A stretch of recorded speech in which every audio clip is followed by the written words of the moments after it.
ಸಚಿವರಿಲ್ಲದೆ ಹದಗೆಟ್ಟು ಹೋಗಿದೆ ಕ್ರೀಡಾ ಇಲಾಖೆ. ಕೊಠಡಿಯಲ್ಲೇ ಕೊಳಿತಾ ಇವೆ ಕ್ರೀಡಾ ಸಾಮಗ್ರಿಗಳು. ಅಧಿಕಾರಿಗಳ ವಿರುದ್ಧ ಕ್ರೀಡಾಪಟುಗಳು ಹೀಗಾಗಿ ಆಕ್ರೋಶವನ್ನ ಹೊರಹಾಕಿದ್ದಾರೆ. ಒಂದು ಕಡೆ ಕ್ರೀಡಾ ಸಚಿವರೇ ಇಲ್ಲದೆ ಕ್ರೀಡಾ ಇಲಾಖೆ ಹದಗೆಟ್ಟು ಹೋಗಿದೆ. ಕೊಠಡಿಯಲ್ಲೇ ಕ್ರೀಡಾ ಸಾಮಗ್ರಿಗಳು ಕೊಳಿತಾ ಇದ್ದಾವೆ. ಚಿತ್ರದುರ್ಗದ ಕ್ರೀಡಾ ಇಲಾಖೆ ವಿರುದ್ಧ ಸಿಟ್ಟು ಮಾಡಿಕೊಂಡಿದ್ದಾರೆ ಕ್ರೀಡಾಪಟುಗಳು. ಲಕ್ಷಾಂತರ ಮೌಲ್ಯದ ಕ್ರೀಡಾ ಉಪಕರಣಗಳು ಹಾಳಾಗಿದ್ದಾವೆ. 10 ವರ್ಷದಿಂದ ಸಾಮಗ್ರಿ ವಿತರಣೆ ಮಾಡಿಲ್ಲ. ನಿರ್ಲಕ್ಷ್ಯದ ವಿರುದ್ಧ ಕ್ರೀಡಾಪಟುಗಳು ಹೀಗಾಗಿ ಆಕ್ರೋಶ ಹೊರಗೆ ಹಾಕಿದ್ದಾರೆ. ಅಧಿಕಾರಿಗಳ ಎಡವಟ್ಟಿನಿಂದ ಶಾಲೆಗೆ ಅನ್ಯಾಯ ಆಗ್ತಾ ಇದೆ. ಏಷ್ಯಾನೆಟ್ ಸುವರ್ಣ ನ್ಯೂಸ್ ರಿಯಾಲಿಟಿ ಚೆಕ್ ನಡೆಸಿದಂತಹ ಸಂದರ್ಭದಲ್ಲಿ ವಿಚಾರ ಬಯಲಾಗಿದೆ. ದೃಶ್ಯಗಳಲ್ಲಿ ನೋಡ್ತಾ ಇದ್ದೀರಾ, ಕ್ರೀಡಾ ಸಾಮಗ್ರಿಗಳೆಲ್ಲವೂ ಸಹ ಇದ್ದಾವೆ, ಆದರೆ ಕ್ರೀಡಾಪಟುಗಳಿಗೆ ವಿತರಣೆ ಮಾಡಿಲ್ಲ. ಹೀಗಾಗಿ ಅಧಿಕಾರಿಗಳ ನಿರ್ಲಕ್ಷ್ಯದಿಂದಾಗಿ ಕ್ರೀಡಾಪಟುಗಳು ಆಕ್ರೋಶವನ್ನ ಹೊರಹಾಕ್ತಾ ಇದ್ದಾರೆ. ದೃಶ್ಯಗಳಲ್ಲಿ ನೋಡ್ತಾ ಇದ್ದೀರಾ, ಸಾಕಷ್ಟು ಸಂಖ್ಯೆಯಲ್ಲಿ ಕೊಠಡಿಯಲ್ಲೇ ಕೊಳಿತಾ ಇದ್ದಾವೆ ಕ್ರೀಡಾ ಸಾಮಗ್ರಿಗಳು. ಯಾವ ಉಪಯೋಗಕ್ಕೂ ಸಹ ಬರ್ತಾ ಇಲ್ಲ. ಹೀಗಾಗಿ ಕ್ರೀಡಾಪಟುಗಳು ಅಧಿಕಾರಿಗಳ ವಿರುದ್ಧ ಆಕ್ರೋಶ ಹೊರಹಾಕ್ತಿದ್ದಾರೆ. ಸರ್ಕಾರಿ ಶಾಲಾ ಮಕ್ಕಳಿಗೆ ಅನುಕೂಲ ಆಗಬೇಕು, ಕ್ರೀಡೆಯಲ್ಲಿ ಅವರು ಉನ್ನತ ಸಾಧನೆ ಮಾಡಬೇಕು ಅಂತ ಉದ್ದೇಶದಿಂದ ಸರ್ಕಾರಗಳು ಒಂದು ರೀತಿ ಪರಿಕರಗಳನ್ನು ವಿತರಣೆ ಮಾಡುತ್ತೆ. ಆದರೆ ಚಿತ್ರದುರ್ಗದಲ್ಲಿ ಕ್ರೀಡಾ ಇಲಾಖೆಯಲ್ಲಿ ನೋಡ್ಬೋದು ದೃಶ್ಯಗಳಲ್ಲಿ ನಿಜಕ್ಕೂ ಕೂಡ ಬೇಸರ ತರ್ತಕ್ಕಂಥ ವಿಷಯ ಏನಂತಂದರೆ 2010ರಿಂದ 2023ರವರೆಗೂ ಕೂಡ ಯಾವುದೇ ಒಂದು ಸರ್ಕಾರಿ ಶಾಲೆಗೆ ಕೂಡ ವಿತರಣೆ ಮಾಡಿಲ್ಲ ಐಟಮ್ಸ್ನ. ಯಾಕಂತಂದರೆ ಅಂದಿನ ಅಧಿಕಾರಿಗಳ ನಿರ್ಲಕ್ಷ್ಯ ಎದ್ದು ಕಾಣ್ತಾ ಇದೆ. ನೋಡ್ಬೋದು ದೃಶ್ಯಗಳಲ್ಲಿ ಒಂದು ರೀತಿ ಗೋಡನಲ್ಲಿ ತುಂಬಿರ್ತಕ್ಕಂಥದ್ದು. ಇದು ಮಕ್ಕಳಿಗೆ ಈ ಕಡೆ ಬಳಕೆಗೂ ಆಗಿಲ್ಲ. ತಂದಿರ್ತಕ್ಕಂಥ ಸರ್ಕಾರದಿಂದ ಬಂದಿರೋದ್ರೆ ನನಗೇನಾಗಬೇಕಾಗಿತ್ತು ಬಿಡು ಅನ್ನೋ ಒಂದು ನಿರ್ಲಕ್ಷ್ಯದಿಂದಾಗಿ ಅಧಿಕಾರಿಗಳು ಒಂದು ರೀತಿ ಗೋಡನ್ಗೆ ಹಾಕಿರ್ತಕ್ಕಂಥದ್ದು. ಇದನ್ನೆಲ್ಲ ನೋಡಿದಾಗ ನಿಜಕ್ಕೂ ಕೂಡ ಎಲ್ಲ ಹಾಳಾಗಿರ್ತಕ್ಕಂಥದ್ದು ಬಹುತೇಕ. ಯಾಕಂತಂದರೆ ಎಲ್ಲ ಹಳೆ ಐಟಮ್ಸ್ ಆಗಿರೋದ್ರಿಂದ ಈ ಕಡೆ ಬಳಕೆಗೂ ಆಗಿಲ್ಲ, ವಿತರಣೆನೂ ಮಾಡಿಲ್ಲ. ಇದು ತಂದು ಏನಂತಂದರೆ ನನಗೇನಾಗಬೇಕಾಗಿತ್ತೆ, ಯಾರೋ ಕೊಟ್ಟಿರ್ತಕ್ಕಂಥದ್ದು ನಾನೇ ಕೊಡಲಿ ಅನ್ನೋ ಒಂದು ಉದ್ದೇಶ ಇತ್ತೇನೋ ಅಧಿಕಾರಿಗಳಿಗೆ ಗೊತ್ತಿಲ್ಲ. ಅಧಿಕಾರಿಗಳ ದಿವ್ಯ ನಿರ್ಲಕ್ಷ್ಯ, ಎಡವಟ್ಟು ಎಲ್ಲದೂ ಕಾಣ್ತಾ ಇದೆ, ಬೇಜವಾಬ್ದಾರಿತನ ಎಲ್ಲದೂ ಕಾಣ್ತಾ ಇದೆ. ನೋಡ್ಬೋದು ದೃಶ್ಯಗಳಲ್ಲಿ ಇಷ್ಟೆಲ್ಲ ಐಟಮ್ಸ್ ಇದ್ದಿದ್ರೆ ನಿಜಕ್ಕೂ ಕೂಡ ಎಷ್ಟೋ ಸರ್ಕಾರಿ ಶಾಲೆಗಳ ಮಕ್ಕಳು ಇವತ್ತು ಉನ್ನತ ಮಟ್ಟದಲ್ಲಿ ಕೋಚಿಂಗ್ ತಗೊಂಡು ಮತ್ತೊಂದು ಮಾಡಿಕೊಂಡು ಪ್ರಾಕ್ಟೀಸ್ ಮಾಡಿಕೊಂಡು ಏನಾದರೂ ಒಂದು ಜಿಲ್ಲೆಗೆ ಸಾಧನೆ ಮಾಡ್ತಿದ್ರೆ ಏನೋ ಗೊತ್ತಿಲ್ಲ. ಆದರೆ ಇವತ್ತು ಈ ಐಟಮ್ಸ್ ಇಲ್ಲಿ ಒಂದು ಗೋಡನ್ ಒಳಗಡೆ ಕೊಳಿತಾ ಇದ್ದಾವೆ.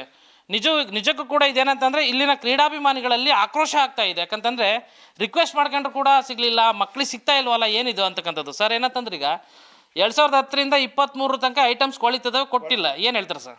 ಸರ್ ಈ ಐಟಮ್ ಇವೆಲ್ಲ ನೋಡಿದರೆ ಕ್ರಿಕೆಟ್ನವೆಲ್ಲ ನೋಡಿದರೆ ಈ ಯಾರ ಇವತ್ತಿನ ದಿವಸ ಕೊಟ್ಟಿದ್ರೆ ನಮ್ಮ ಕರ್ನಾಟಕದಾಗ ಒಬ್ಬರು ಸೂರ್ಯವಂಶಿ ಥರ ಆಗಾರೆ ಅಂತ ಹುಡುಗರ ಗೊತ್ತಿಲ್ಲ. ರಾಜಸ್ಥಾನದಾಗೆ ಕೊಟ್ಟಿರೋದಕ್ಕೆ ಸೂರ್ಯವಂಶಿ ಅವರು ಇದಾಗಿದ್ದಾರೆ. 8-9ನೇ ಕ್ಲಾಸ್ ಹುಡುಗ ಒಬ್ಬ ಮೊನ್ನೆ ಎಲ್ಲ ಹೈ ಲೆವೆಲ್ ಇದಾಗಿದ್ದಾನೆ IPLನಲ್ಲಿ.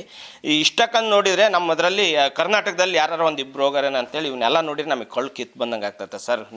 ಇದು ಸರ್ಕಾರದಿಂದ ಅಮೌಂಟ್ ಸಿಕ್ಕಾಬಟ್ಲೆ ಬರ್ತತೆ. ಬಂದಿದ್ದು ಅವ್ರಿಗೆ ಕೊಡಬೇಕು, ಹುಡುಗರಿಗೆ ಹುಡುಗರು ಯಾವ ಟೈಮ್ನಾಗ ಯಾವ ಥರ ಯಾರ್ದು ಹಣೆ ಬರ ಯಾರು ಬರ್ದಿರಲ್ಲ.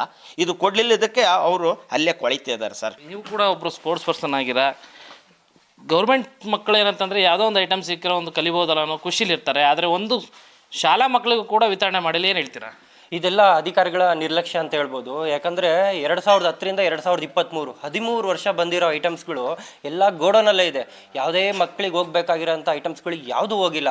ಅಟ್ಲೀಸ್ಟ್ ಹೇಳ್ತಾರೆ, ಇಲ್ಲ ನಮ್ಮ ಶಾಲೆ ಮಕ್ಕಳಿಂದ ಚೆನ್ನಾಗಿ ಆಡಬೇಕಿತ್ತು, ಆಡಿಲ್ಲ ಅಂತಾರೆ. ಬೇಕಾಗಿರೋದೆಲ್ಲ ಮುಖ್ಯ ಐಟಮ್ಸ್ಗಳನ್ನೆಲ್ಲ ಗೋಡನಲ್ಲಿ ಹಾಕ್ಬಿಟ್ಟು ನೀನು ಆಡು ಅಂದರೆ ಯಾರು ಆಡೋದಕ್ಕೆ ಸಾಧ್ಯ ಇಲ್ಲ. ಇದನ್ನು ಮುಖ್ಯವಾಗಿ ಏನು ಕಾಣಿಸ್ತದೆ ಅಂದರೆ ಖಂಡಿತವಾಗ್ಲೂ ಅಧಿಕಾರಿಗಳ ನಿರ್ಲಕ್ಷ್ಯ. ಇದನ್ನು ಅವ್ರಿಗೆ ಹೇಳ್ಬೇಕು, ಇವ್ರಿಗೆ ಹೇಳ್ಬೇಕಲ್ಲ. ಮುಖ್ಯವಾಗಿ ಇದನ್ನು ಹೊಣೆ ಹೊತ್ಕೋಬೇಕಾದ್ರೆ ಇಲ್ಲಿ ಇದ್ದಂಥ ಅಧಿಕಾರಿಗಳು ಇದಕ್ಕೇನೋ ಕ್ರಮ ಹೇಳ್ಬೇಕೋ ಅದನ್ನು ಹೈಯರ್ ಆಫೀಸರ್ಗಳು ಖಂಡಿತವಾಗ್ಲೂ ಕ್ರಮ ತಗೋಬೇಕಷ್ಟೇ. ನಮಗೆ ಅಲ್ವಾ ಕೊಡಬೇಕಾಗಿರೋದು? ಸ್ಟೇಡಿಯಂ ಇರೋದೇ ಬರೋದಕ್ಕೆ, ಎಲ್ಲರೂ ವ್ಯಾಯಾಮ ಮಾಡಲಿ ಅಂತ, ಓಡಲಿ ಅಂತ, ಆಟ ಆಡಲಿ ಅಂತ. ನಮಗಲ್ದೆ ಇನ್ಯಾರಿಗೆ ಮಾಡ್ತಾರೆ? ನಮಗೆ ತುಂಬ ಬೇಜಾರಿದೆ ಈ ವಿಚಾರಗಳಲ್ಲಿ. ಇಲ್ಲ, ಜಿಲ್ಲಾ ಅಧಿಕಾರಿಗಳು ಕೂಡ ಇದ್ದಾರೆ, ಅವರು ಕೂಡ 23ರಿಂದ ಅಧಿಕಾರ ವಹಿಸ್ತಿದ್ದಾರೆ. ಮೇಡಮ್ 10ರಿಂದ 23 ತನಕ ಬಂದಿಲ್ಲ. ನೀವು ಬಂದ ಅವಧಿಯಲ್ಲಿ ಏನೆಲ್ಲ ವರ್ಕ್ ಆಗಿದೆ ಮೇಡಮ್? ನಾನು ಬಂದ ನಂತರ ಸ್ಪೋರ್ಟ್ಸ್ ಮೆಟೀರಿಯಲ್ ಏನಿತ್ತು ಪ್ರತಿ ವರ್ಷ ಬಂದಿರೋದು 23 90 ಶಾಲೆಗಳಿಗೆ ಕೊಟ್ಟಿದ್ದೀವಿ. ಆಮೇಲೆ 24 ಈ ವರ್ಷದ್ದು ಅದನ್ನು ಸಹಿತ ನಾವು ಕನ್ಸರ್ನ್ಡ್ ಅಂದರೆ ಆಯಾ ಕ್ಷೇತ್ರದ ಶಾಸಕರಿಂದ ಲೆಟ್ರ್ ತೊಗೊಂಡು ಕೊಡ್ತಾಯಿದ್ದೀವಿ. ಈಗಾಗಲೇ ಮೊಳಕಾಲ್ಮೂರಿಗೆ ವಿತರಣೆ ಆಗಿದೆ, ಹೊಸದುರ್ಗಕ್ಕೆ ವಿತರಣೆ ಆಗಿದೆ, ಹೊಳಲ್ಕೆರೆಗೆ ವಿತರಣೆ ಆಗಿದೆ. ಆಮೇಲೆ ಇವರು ಚಳ್ಳಕೆರೆ ಶಾಸಕರು ಕೆಲವೊಂದು ಲೆಟ್ರ್ ಕೊಟ್ಟಿದ್ದಾರೆ. ಸೊ ಅವು ಶಾಲೆಗೆ ಅವ್ರು ಯಾರು ಹೆಂಗೆ ಕೊಡ್ತಾ ಇದ್ದಾರೆ ಹಂಗೆ. ಇದಿಷ್ಟು ಕ್ರೀಡಾ ಅಧಿಕಾರಿ ಹಾಗೂ ಇಲ್ಲಿನ ಸ್ಪೋರ್ಟ್ಸ್ಮನ್ಗಳ ಮಾತಾಗಿರ್ತಕ್ಕಂಥದ್ದು. ಕ್ಯಾಮ್ರಾ ಪರ್ಸನ್ ಶ್ರೀನಿವಾಸ್ ಜೊತೆ ಕಿರಣ್ ಎಲ್ ತೊಡರ್ನಾಳ್, ಏಷ್ಯಾನೆಟ್ ಸುವರ್ಣ ನ್ಯೂಸ್, ಚಿತ್ರದುರ್ಗ.